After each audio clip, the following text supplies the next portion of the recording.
Hi, I'm Mark Polk with RV Education 101. In our RV Living on 30 Amps video, I briefly explain why RVs with a 30 amp electrical system experience problems when too many power-hungry devices are used at the same time. Using a simple formula, I explain that 120 volts times 30 amps equals 3,600 watts. This means an RV with a 30 amp electrical service cannot exceed a maximum of 3,600 watts or 30 amps. There's a link below in the description that goes to the Living on 30 Amps video. Today I want to briefly discuss how a 50 amp RV electrical service works in simple terms. Let's get started. The plug on the power cord on an RV with a 30 amp service has 3 prongs. This is a 30 amp campground receptacle. There's a 120 volt hot wire, a neutral wire, and a ground wire. I mentioned earlier this equates to having a maximum of 30 amps or 3,600 watts available in the RV. A 30 amp electrical service is used on RVs that don't have large electrical demands or load requirements. There's typically one roof air conditioner, a microwave or convection oven, a refrigerator, a television, and several outlets throughout the RV to power 120 volt appliances and devices. Larger RVs and RVs equipped with 2 or more roof air conditioners, residential style appliances, entertainment centers, and washers and dryers come equipped with a 50 amp electrical service. On an RV with a 50 amp service, the plug on the power cord has 4 prongs.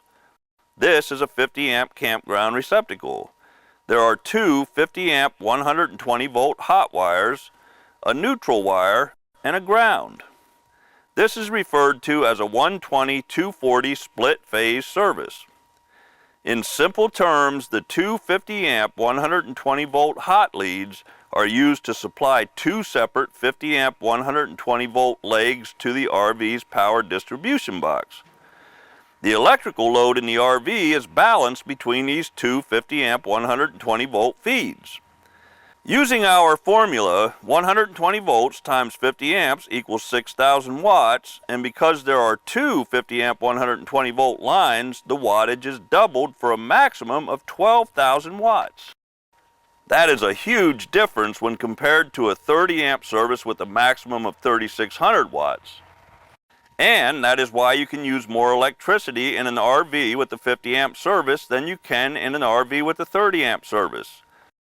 If you measure the voltage across both hot leads at the receptacle, you will get a reading of 240 volts. But it's important to understand that a 50 amp RV service uses 2 separate 50 amp 120 volt hot legs to supply power to the RV.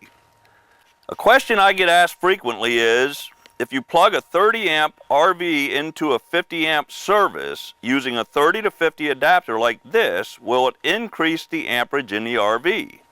The answer is no.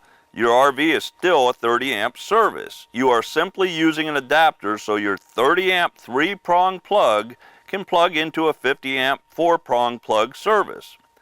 On the other hand, if your RV has a 50 amp service and you use a 50 to 30 amp adapter like this to plug into the 30 amp receptacle at the campground, you limit what you can use in the RV to 3,600 watts.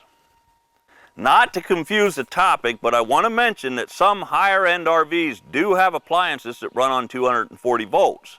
All of that is made possible by the way the unit is wired.